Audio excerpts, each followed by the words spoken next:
please take the stage. The stage is yours. I am doing daddy daycare at the moment. I'll it. Is this thing on? I don't think this thing is. Oh, okay, they'll take care of that. All right, so I'll.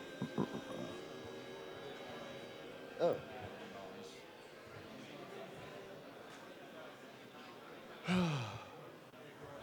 Ready? Hello? Hey, everybody.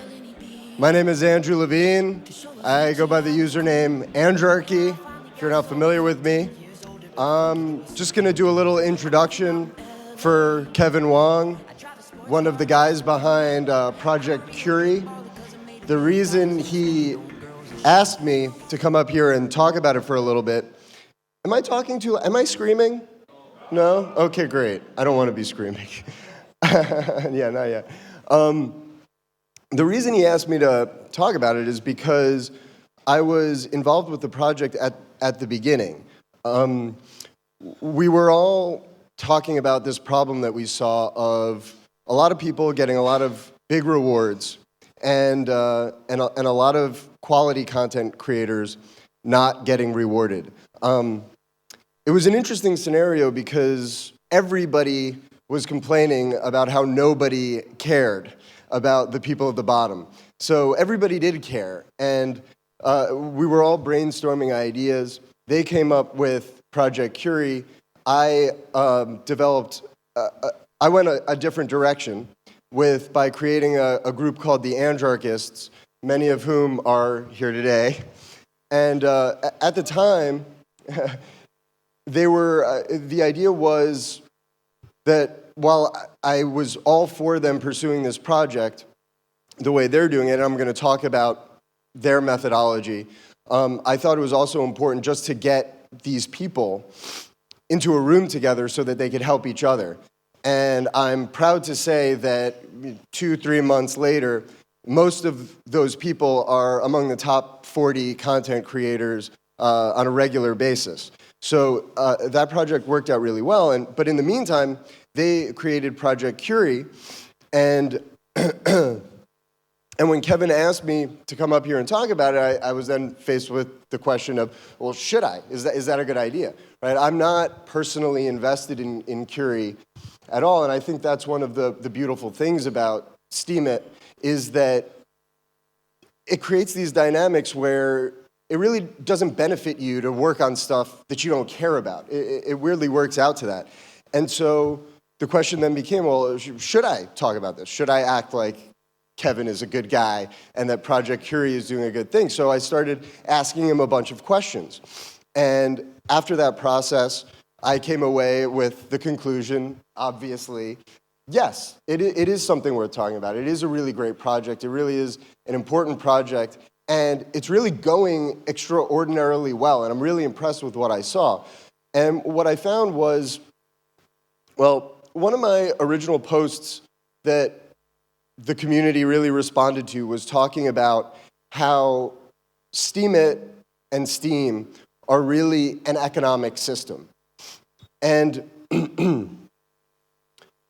what that means is that, you know, what Dan and Ned created that was so revolutionary was they created a monetary system from scratch.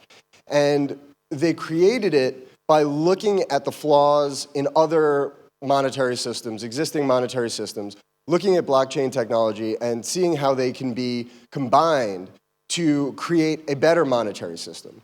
And I always said that I was going to do a part 2 to that video, but I never got around to it. But what I was going to talk about in that part 2 is that a monetary system is only half of the equation. In order to have a full-fledged economic system, you need people, you need a population.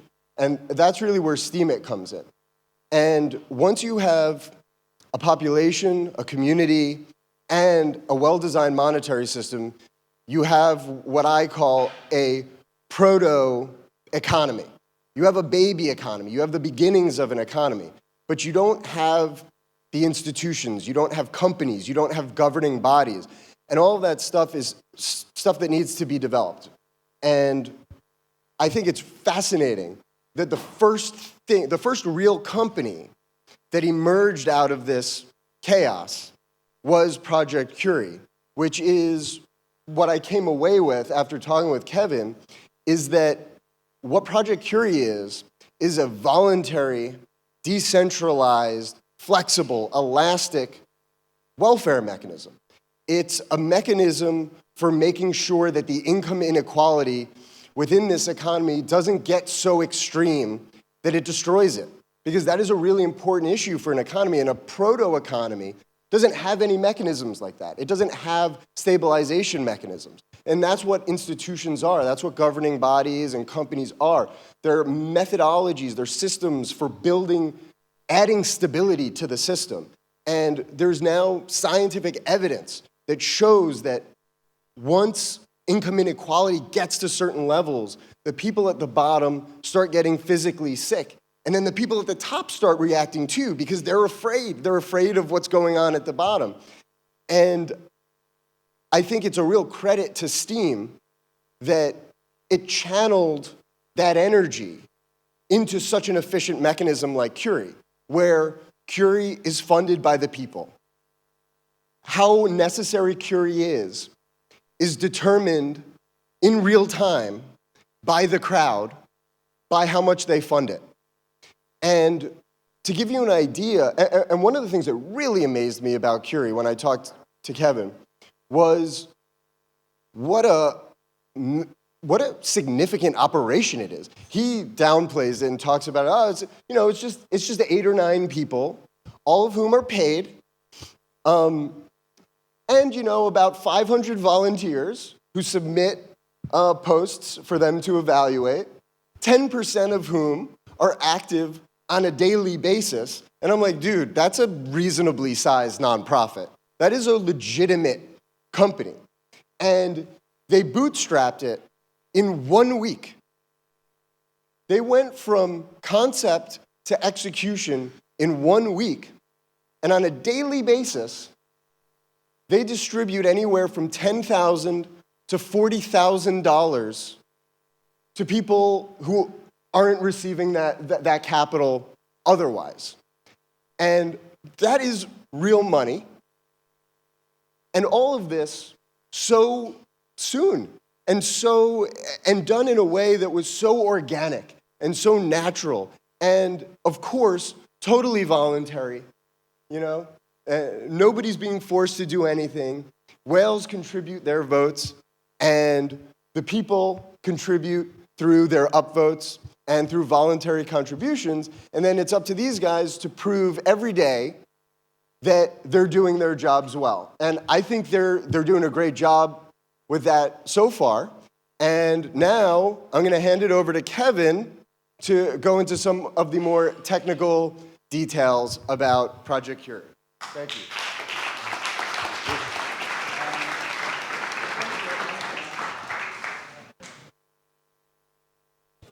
We had, before the 4th of July, we had a small number of whales and just a small number of accounts.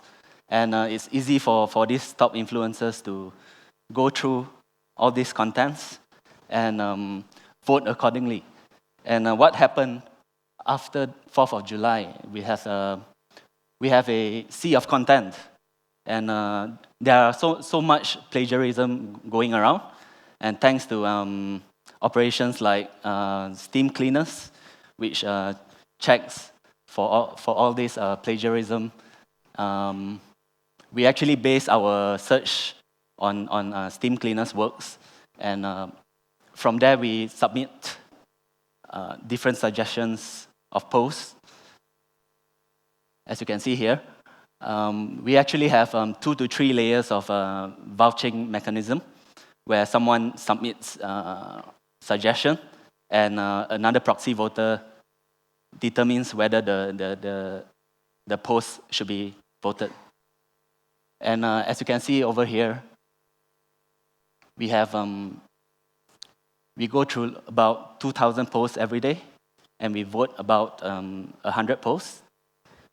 And the results, ever since we started Project Curie, is we distribute about $60,000 to $150,000 or SBDs each month. And based on the works of, because we have 8 or 9 people, we are effectively increasing the cognitive power of the whales to channel the votes. And as you can see here, the Curie logo is crowdsourced as well. I ran a logo contest, and within a week we had like 200 submissions, and it was really successful. And what I see from this project, and all of us in the project as well, is to really retain and grow a valuable user base. Because if you compare it to Facebook, Twitter, and Fiverr, perhaps, I think what we have here on Steemit is, the user base that we have on Steemit is much more valuable. And I don't know what happened here. So yeah, based on this, because we want to retain users, and we are trying to ascertain like what values we can extract out of a quality user base, and we can quickly flip all this user base around to facilitate stuff like Fiverr. Can essentially operate like Fiverr, Freelancer, Uber, and that's another project in Steam. I believe it's a bit like Airbnb. And yeah, that's it. I guess what we do here is just to retain a valuable user base so that developers can build more stuff on it, and Steam will become more valuable in the future. That's it.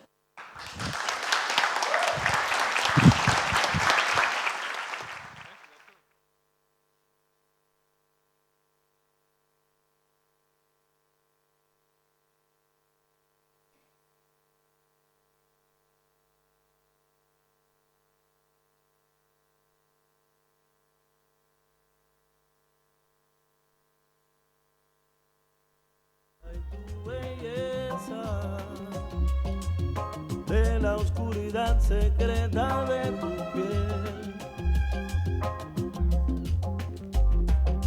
déjame caer al abismo del deseo. Quiero conocer dónde está la luz de tu misterio, quedar ciego con tu claridad, mujer.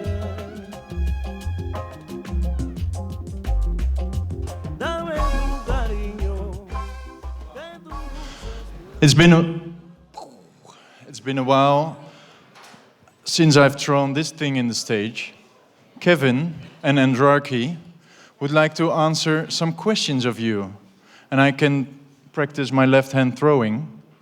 Who's up for a question about Project Curie or about paying your loans with Steam? Yes. Yeah, I'm really bad in the left hand, but I'm gonna try it. Whew. Yes. Yeah. Who? Yeah. I have a kind of a question. Do you see Project Curie going forever? No, actually, the goal for Curie is for it to, when there's no more Curie required, then our goal is complete. Yeah.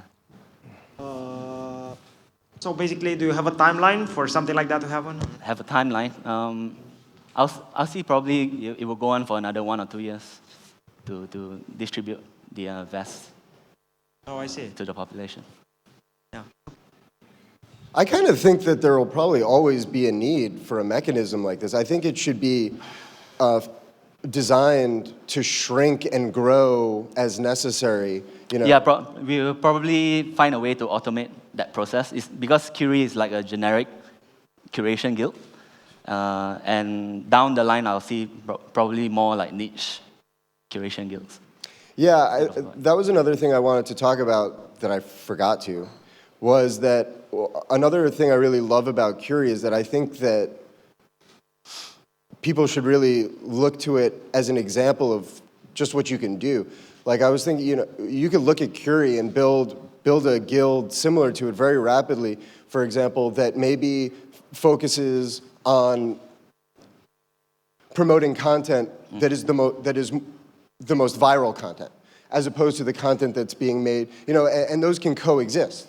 All of these guilds can coexist and all can add value to the platform without detracting from one another. And I think that's another great thing about Curie is just that it serves as an example. Our methods are actually open and anyone can actually replicate it for other purposes. Yeah. You want to try through at the channel? Yeah, let's do it. Who? Oh, okay. That was all right. Nice one. Very heavy. So I think you guys just sort of addressed this issue previously, but one of the concerns with, for example, YouTube is that they don't necessarily give you. Oh, this thing has a microphone. You're doing great. I didn't realize that. I'm sorry. I thought we were just playing like a catch game. So, YouTube puts together certain videos that become more advanced than others, and it's based on their opinions. It doesn't necessarily have like a level playing field. One of the exciting things about using a social media network like this is that it should be a level playing field. I guess the way that you would counter that is having other kinds of guilds that make decisions based on other value systems. Come again?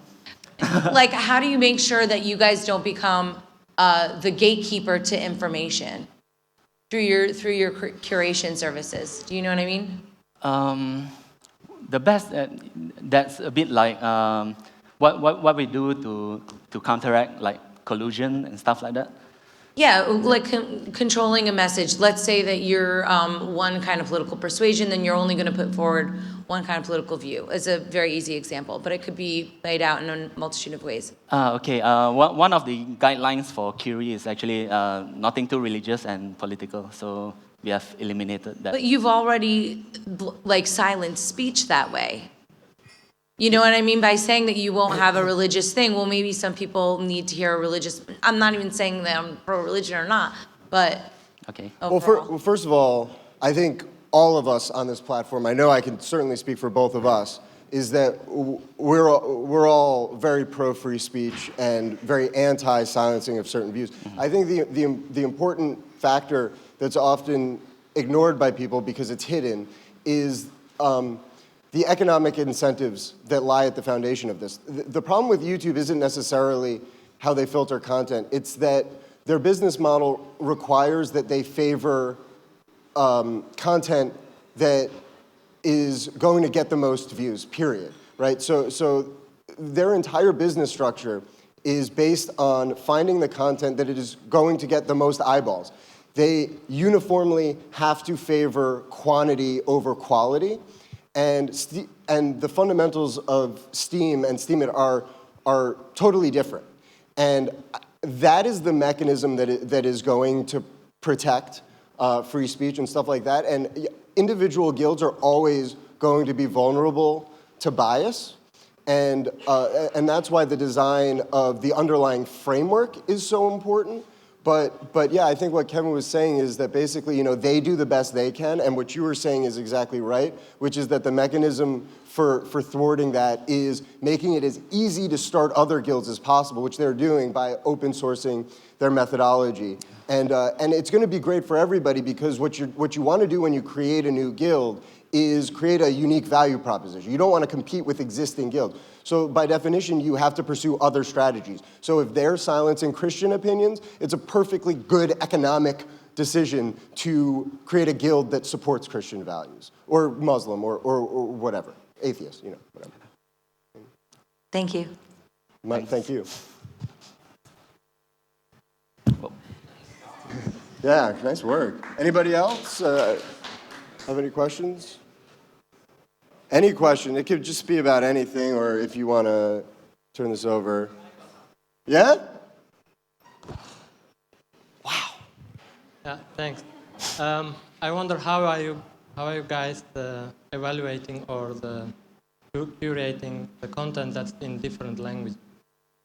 Different language? Yeah, how are you? So far, Curie is only for English, but we have branched out to Korean and I believe even Chinese. But that has been moved on to Steem Guild, which is a different curation guild. Yeah. Okay. Thanks. Anybody else? Yeah. Do you have any plans or like having different kind of guilds for different languages, different communities? No, for now we are trying to make it a small group, because if it grows too large, it's a bit hard to manage. Since everything is voluntary, there's no contract. Yeah. Thanks. Anybody else? I remember Robin Hood was before Curie. Okay. What do you think is the difference? What do I think is the difference?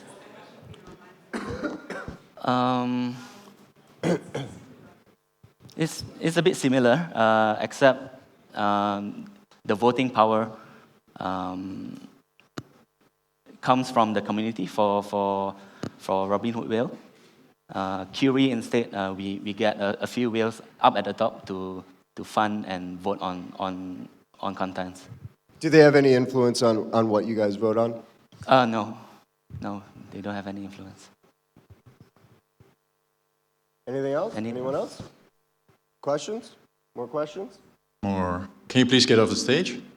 How's that for a question? Yeah, absolutely. No. Thanks, guys. Thanks a lot for Thank you, guys. having you. I hope it wasn't rude. What? I hope I wasn't being rude. Don't worry about it. No. No, you're good. Okay, so now